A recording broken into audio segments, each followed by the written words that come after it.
Hello. The episode you're about to listen to is part of a multi part series introducing an overview of Japanese history. This is a repeat of one of the original projects the History of Japan podcast was built on, and is intended to serve as an update and supplement to these original works. After 10 years, my hope is to return to this approach and to do it a little bit better given the skills that I have improved in the intervening years. If you haven't been doing so already, you should listen to these episodes sequentially, starting with episode 501. Without any further ado, enjoy the episode.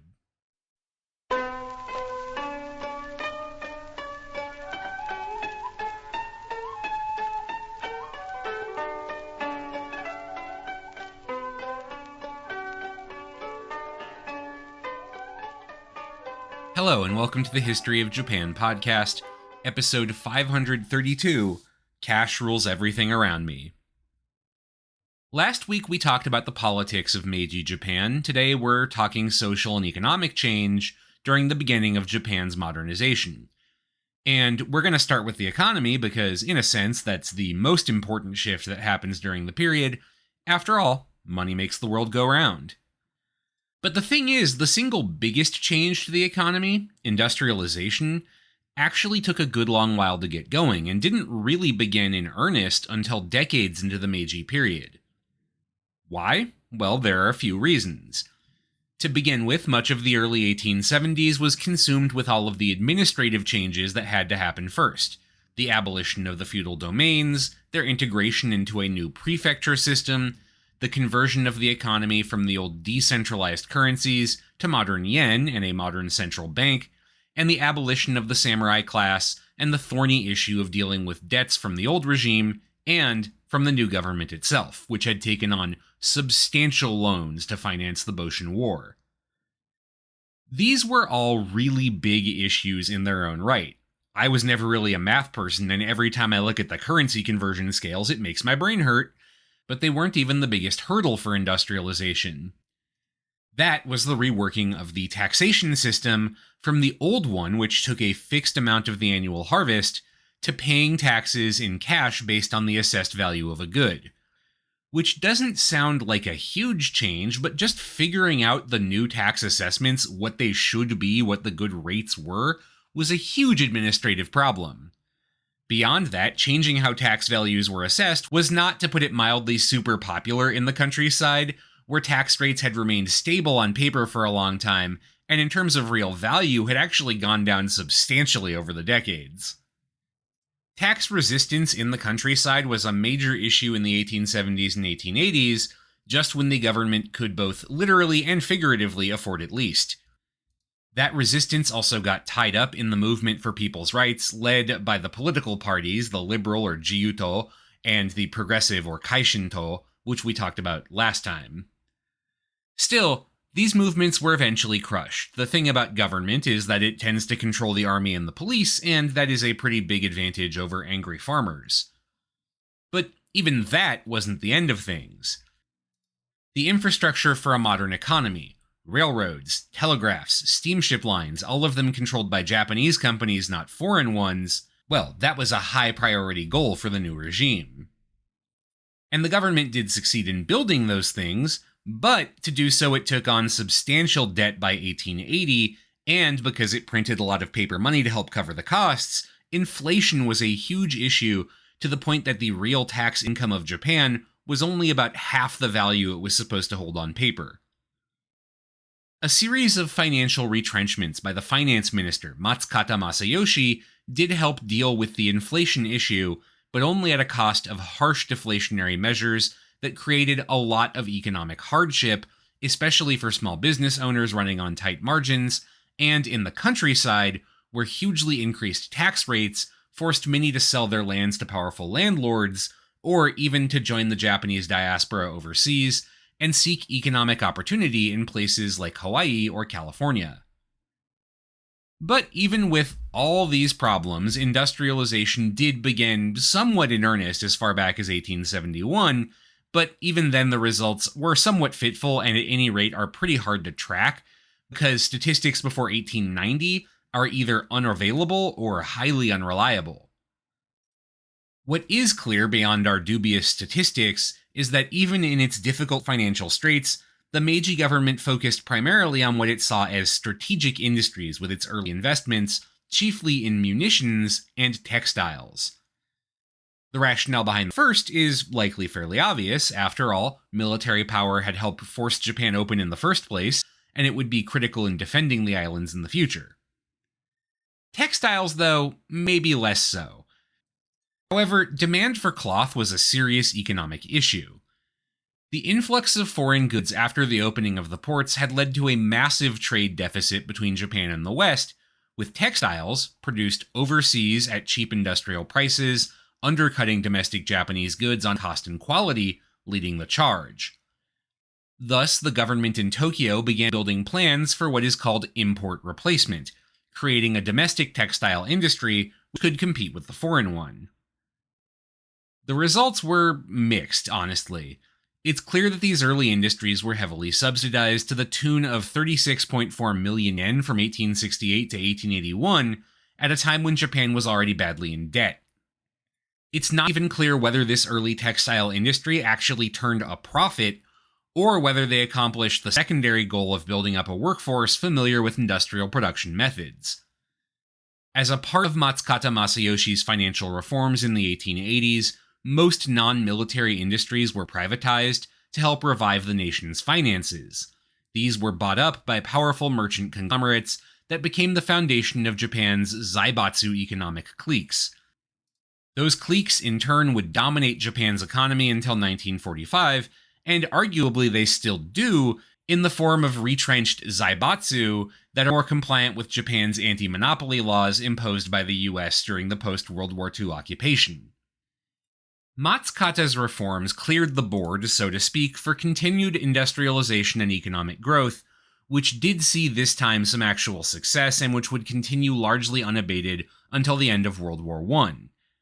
The GDP of Japan would grow by an estimated 300% over that time period, a little under 4 decades.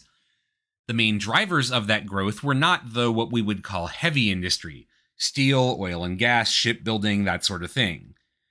These remained a comparatively small proportion of the economy, though in terms of year-over-year growth, they did expand pretty rapidly. However, it was really consumer goods, chiefly food and textiles, that drove economic growth.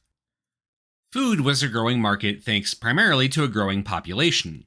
The advent of industrial agriculture and the arrival of Western medicine saw a big increase in birth rates and life expectancy, and thus a growing population, from an estimated 32 million in 1872 to 44 million by the turn of the 20th century, and 55 million by the end of World War I in the final months of 1918. Textiles, meanwhile, would become an underpinning of the entire Japanese economy, as the process of import substitution did eventually work, and Japanese cloth replaced foreign imports on the domestic market. Before long, Japan was even a major cloth exporter, entering into the world market in earnest, and textiles became a major building block of the industrial economy, especially as the expanding population of the islands led to both increased demand and a growing supply of labor. The industrial economy that developed in Japan, though, was not a free market one. Government spending in Japan was not unusually high compared to other contemporary countries, but government-backed loans were a major driver of industrialization, particularly in sectors which the state economic bureaucracy deemed important to the goals of the nation, like railroads or banking, or strategic sectors related to defense. Government funding was the primary driver of growth. For example, the nation's first steelworks at Yawata was not set up until 1901, and only because the Diet, or National Parliament, was convinced to financially support the industry for defense reasons. Previous attempts to get them to do that had been shot down in debates on the parliamentary floor. In turn, government planning bureaucrats expected a lot of consideration of national objectives on the part of targeted domestic industries in exchange for all this support. Japanese capitalists were not, as one researcher put it, expected to be any less profit-motivated than their foreign counterparts, but they were expected to recognize the extent to which their profits depended on continued goodwill from the state. That basic relationship, big business getting consideration from the state, but only insofar as they toed the line on the goals of the state, would remain more or less intact until just a few decades ago. Down into the 1980s, it was not unusual for firms deemed by the economic bureaucracy to be in strategic sectors to operate at a subsidized loss if doing so was deemed to advance economic or political objectives in other fields. And during the Meiji period, really during any point in Japanese history since the Meiji period, a big part of what was deemed strategic had to do with overseas trade. Japan is not a particularly resource-rich country by any stretch of the imagination, and so as it became increasingly integrated into the global economy, finding ways to get access to the resources and money needed to realize the vision of modernization, whatever that means, was a priority. At this point, securing resources meant one of two things: trade or colonial expansion. We're going to talk more about the process of empire building in a future episode. For now, I want to focus on trade. And trade was a fairly complicated thing in the Meiji period, thanks primarily to the unequal treaties. Two of the core features of the unequal treaties foisted upon Japan at gunpoint by Western powers made the problem particularly immediate. The first were tariff limitations, which were on their face intended to enforce free trade between Japan and foreign powers by preventing either side from imposing tariffs that would make imports more expensive. According to the dominant notions of economic liberalism, this would be beneficial for all involved by enabling the creation of a more efficient global marketplace that would serve the needs of all. In practice, though, Japanese domestic industries, largely though not totally based on traditional handicrafts, could not compete with industrially produced Western exports on price or quality. The second factor was the most favored nation clauses that each unequal treaty included. We have discussed these before, but as a quick reminder, each unequal treaty had a clause granting the Western country that signed it most favored nation status, which meant that any future deals Japan negotiated with other countries would retroactively apply for them as well. For example, and I'm just making this up off the top of my head, if a US-Japan deal capped tariffs at 5% between the two sides, and then the UK negotiated a deal capping them at 4%, that new 4% value would also apply to the United States as a most favored nation. However, even with these disadvantages, and with the elaborate and long process of reminting Japan's currency, intended to make it more compatible with the Mexican silver dollars used as the basis of international trade, during the final years of the Tokugawa shogunate, trade actually generally went pretty well for Japan. In 1860, the first full year of open trade, the country exported 4.7 million Mexican dollars of goods and imported 1.7 million. However, before long, the system began to teeter against Japan as Western countries became more embedded in its economy. In 1867, the proportion of imports to exports was 21.7 million to 12.1 million. In other words, Japan was importing about 9 million silver dollars more of stuff than it was selling overseas. To make matters worse, certain industries suffered particularly badly. There was a massive demand for Japanese silk overseas, for example, which was great if you owned a silk plantation where the raw stuff was made, as prices doubled or in some cases tripled in the span of a few years. But if you worked in a secondary field, like say weaving raw silk into clothing, life became pretty bad. By the mid-1860s, about 50% of raw silk was being exported, and what was left in the country was hugely increasing in value, leading to mass unemployment in cities like Kyoto, where weaving was a big part of the local economy, but the weavers couldn't even afford stuff to weave anymore.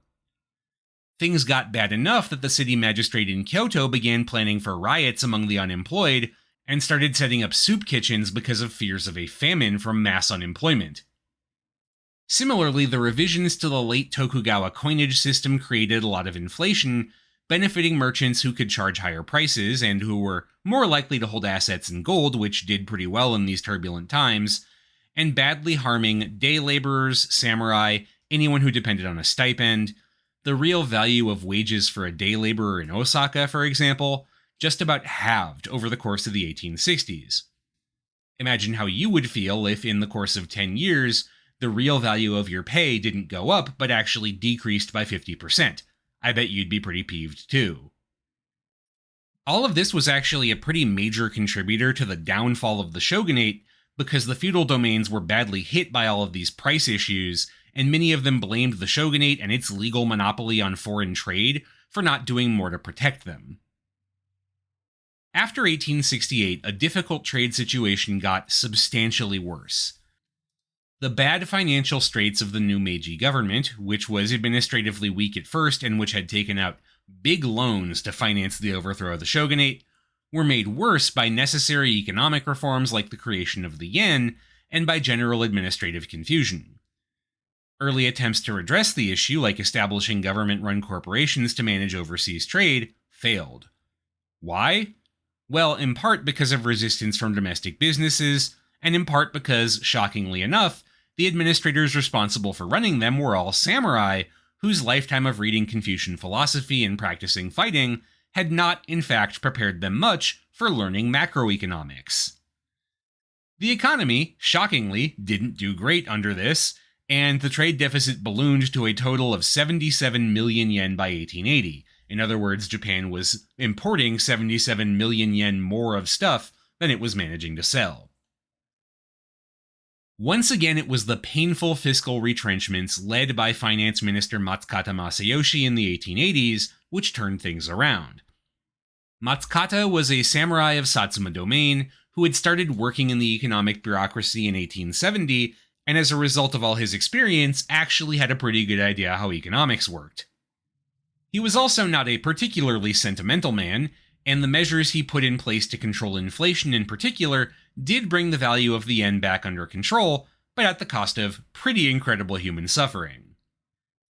Still, if all you care about is the balance sheet, well, by the early 1890s, imports and exports are about equally balanced, and would largely remain so for the rest of the imperial period.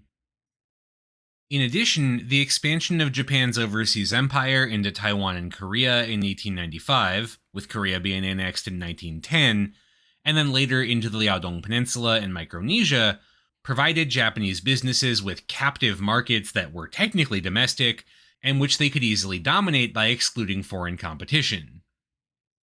By the late Meiji period, Japan was a two-directional exporter, so to speak, selling silk, tea, and other in-demand primary commodities, things that don't really need much processing to be used, to the West, and finished goods to the colonies, which were cut off from Western competition.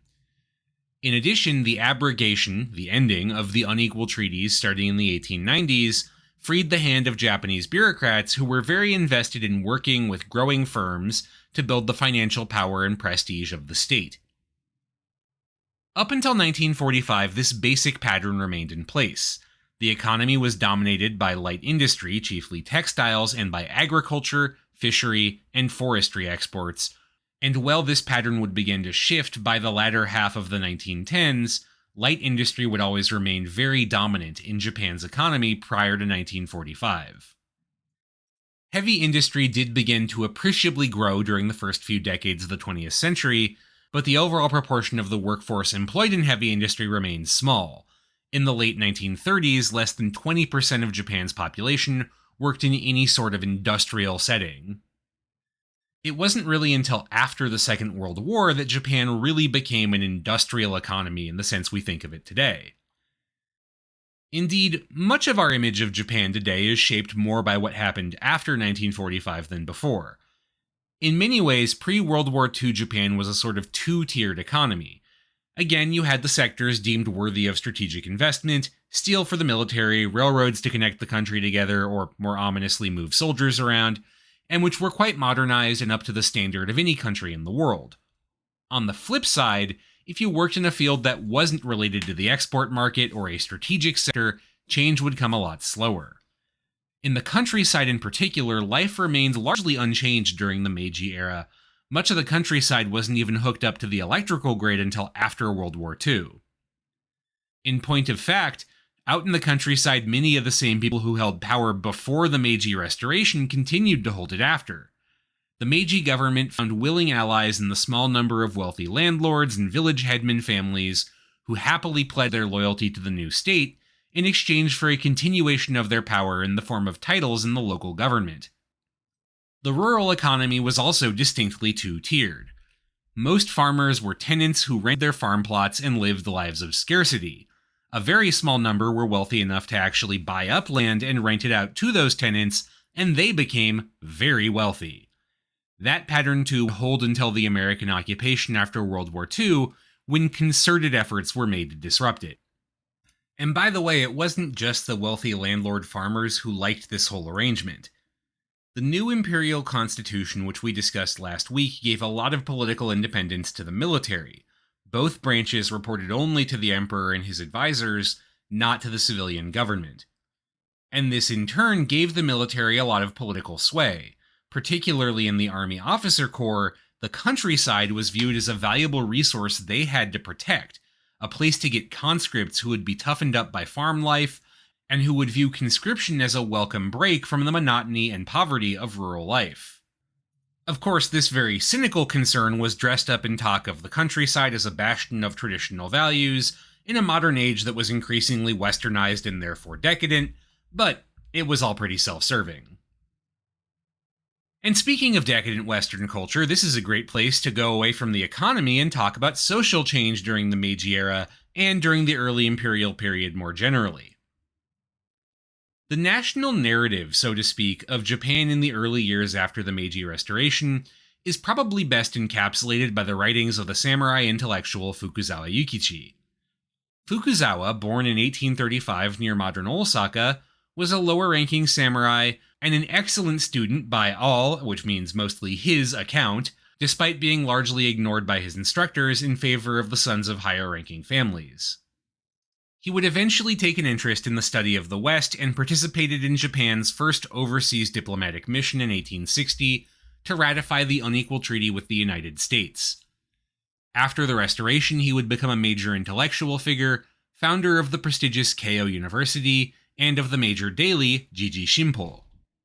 He also wrote several of the most popular books of the age, and in one of these, An Outline of the Theory of Civilization, he wrote dismissively of Japan's entire intellectual and cultural heritage. Quote, "Only the most ignorant thinks that Japan's learning, arts, commerce, or industry is on par with that of the West.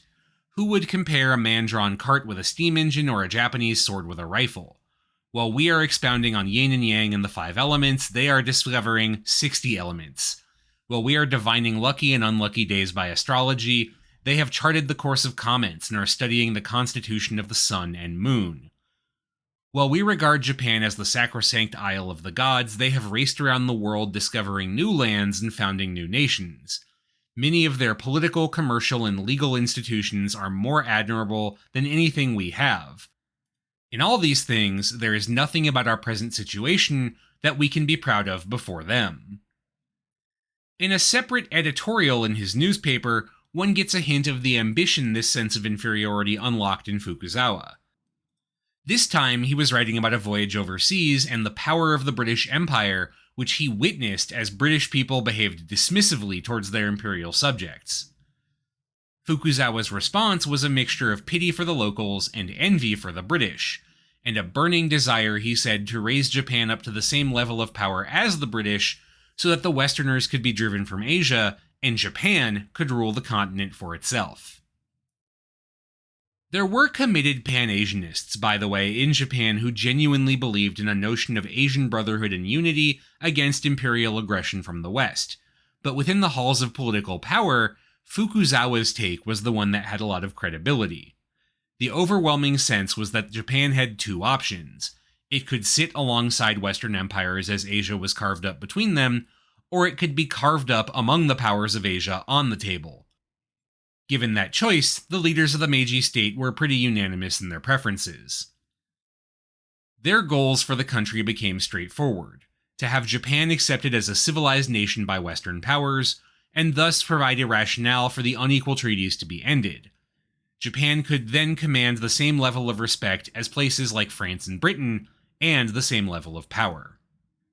Fukuzawa, who did not serve in the government, would articulate a pretty similar logic in one of his most famous essays, the Datsuaron, or roughly On the Escape from Asia, where he accused China and Korea of being bad neighbors for Japan in their unwillingness to westernize and thus dragging down the reputation of the whole region.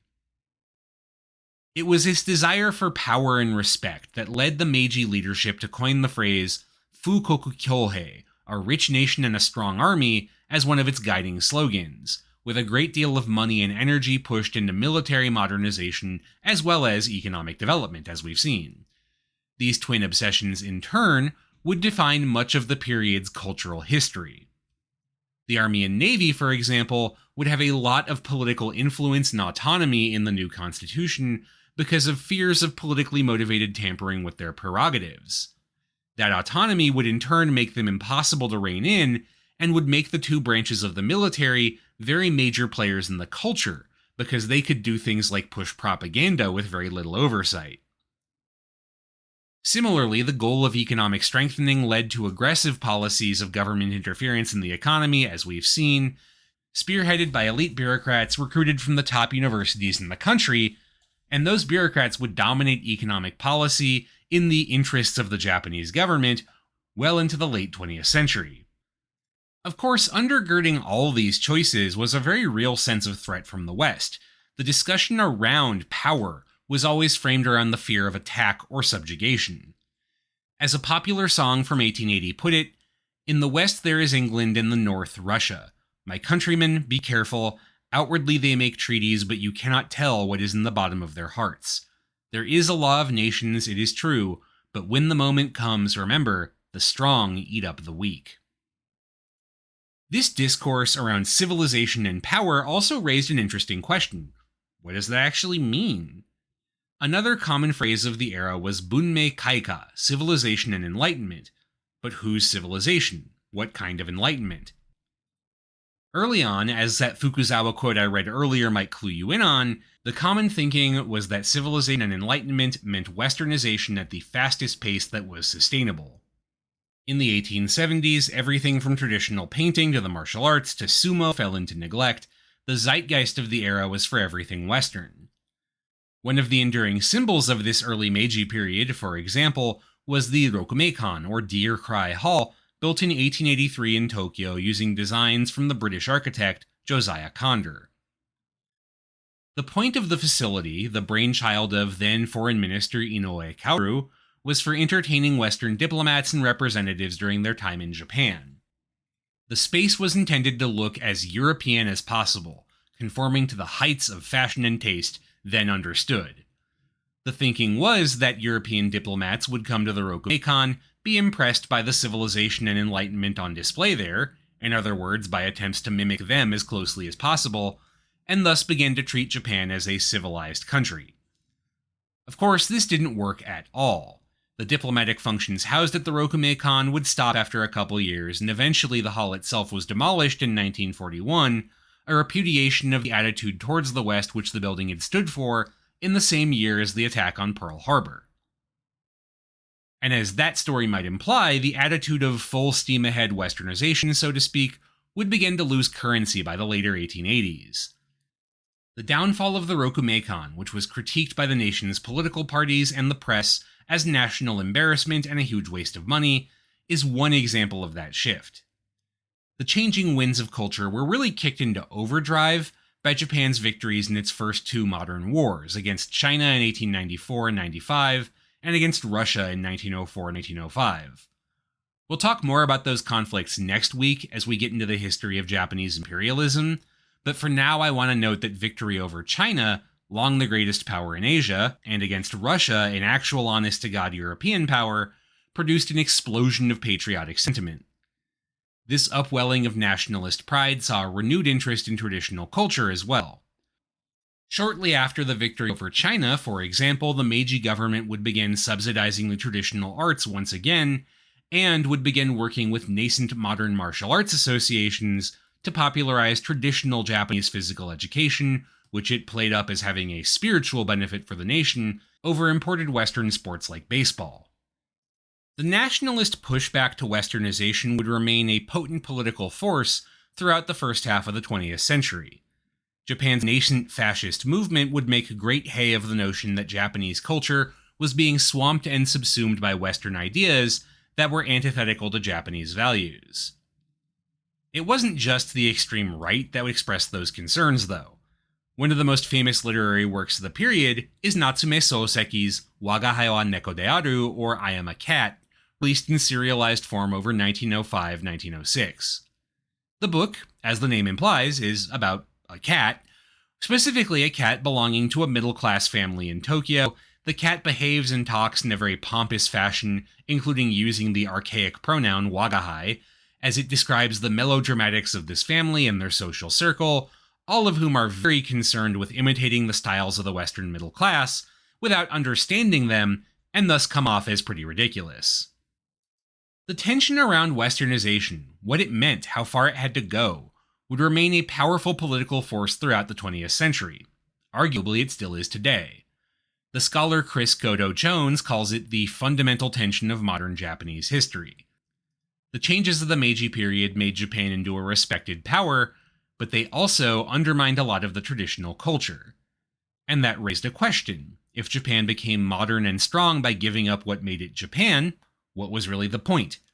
If the goal was to save Japan from Western imperialism, wasn't becoming culturally subservient to the West just losing to Western imperialism with extra steps? That question, the balance of modernity versus tradition, is one of, if not the fundamental question of modern Japanese history, and it's one that I don't think has been or really can be resolved in any meaningful way. You can see that pretty clearly in the last major field I want to talk about today, religion. I mentioned last time that early in the Meiji period, the government made an attempt to formalize Shinto as a national religion and to suppress Buddhism, a religion which had been heavily patronized by the Tokugawa shoguns as a result. That program, however, was never very successful and was quietly abandoned by the mid-1870s. For the next several decades, attempts to make Shinto a central part of national identity faltered, particularly, though not exclusively, as widespread interest in foreign ideas led to a reaction against what was seen as a backward Japanese religion.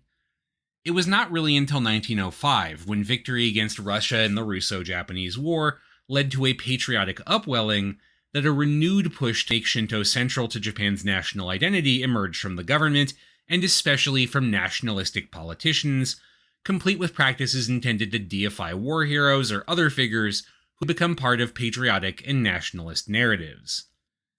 However, this attempt to create a state religion was always incomplete at best, in no small part because the constitution set up by the imperial government included a guarantee of the freedom of religion. After all, such things were a standard part of European constitutions, which were the standards against which modernity was judged. Thus, the constitution itself seemed to ban the establishment of a state Shinto. Government lawyers did constantly, and even with some success, try to argue around this by suggesting that Shinto was not a religion but a cultural practice, and thus could be made compulsory in schools, but they were never really that successful in articulating why Shinto wasn't a religion given all the, religious stuff. This is getting a bit ahead of ourselves, but really it was the lead up to the Second World War, when the nascent civilian government collapsed under pressure from the military as well as anti-democratic forces in the government, that saw state Shinto really emerge. A government very desperate to mobilize its population for an endless war in China and then in the wider Pacific, turned to Shinto as a way to push subjects to ever greater levels of support and sacrifice for the war effort. The absolutist nature of the government came to dominate the religious sphere during that time, with shrine priests following orders from the state, and the education system promoting the divinity of Japan's emperor and referring to him as an Arahitogami, a god in human form, a term that dates all the way back to the Nara period, as we've seen. Attempts to argue otherwise, for example noting that the veneration of war dead at Yasukuni Shrine ignored a much more long-standing private veneration of dead ancestors, were ignored or suppressed. These attempts to regulate Shinto and turn it into a national religion that also legally wasn't a religion were very powerful in terms of their effect on culture, but they were never completely successful. Larger shrines were brought under some degree of government control over the course of the early 20th century, largely based on promises of funding, but the vast majority of Shinto shrines were smaller village ones, and getting them to toe the government line was always a bit more challenging. Similarly, attempts to export Shinto as an imperial religious ideology in Taiwan, Korea, and Micronesia always fell flat. The Constitution's legalization of religious freedom, at least within limits not prejudicial to your duties as a subject, to use its language, meant that other religions did continue to operate during this time too. Buddhism remained popular. After a millennium and a half, it simply was too ingrained in Japan's culture not to be, and Christianity experienced a brief renaissance in the early Meiji as well, with small surviving communities of hidden Christians who had escaped the Tokugawa purges being joined by new converts, mostly students who'd studied abroad during the early Meiji period. However, the nationalist resurgence of the late 19th century saw the number of conversions plummet. Christianity, while it was now legal, never really escaped the taint of 2.5 centuries of labeling as an evil religion. Right up to the end of the Second World War, Japanese Christian communities were subject to constant scrutiny. One of the big scandals of the Meiji era involved Uchimura Kanzo, a Japanese Christian and teacher at one of the most prominent government-run schools in the country, who was fired after a massive uproar caused by his refusal to bow to a portrait of the Meiji Emperor for religious reasons. Uchimura was denigrated as a traitor to his country in the press. He would apologize, but eventually was forced to resign. The Meiji period also saw an explosion of what we call the new religions, syncretic religious movements that began to emerge in the 19th and early 20th centuries, far more than we have room to get into here. Some of the more famous to come into existence before World War II are Omoto, Tenrikyo, and the Buddhist offshoot movement called Soka Gakkai. All are fusions of existing Japanese religious traditions with Western philosophy or religious practice, and all were tolerated officially because of that freedom of religion clause, but any hint of subversion, including a suggestion that their teachings were more valuable than absolute loyalty to the state, saw a crackdown. That's obviously an overview, but that's all we really have time for here, because now it's time to talk about Japan's overseas wars and its empire. But we'll have to save that for next week. That's all for this week. Thank you very much for listening. This show is a part of the Facing Backward podcast network. You can find out more about this show and our other shows at facingbackward.com, and you can support the network at patreon.com/facingbackward.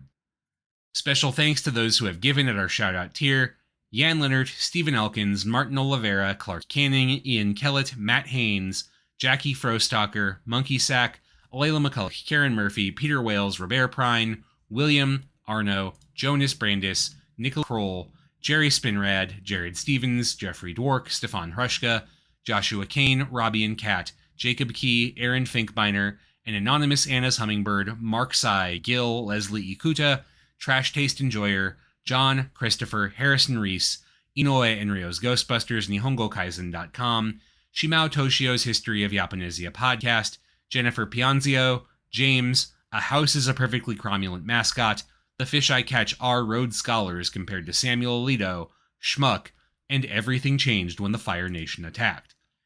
Thanks also to new patron Bjorn for donating to support the History of Japan Patreon. Thanks again for listening, and I'll see you next time for the birth of Japan's overseas empire.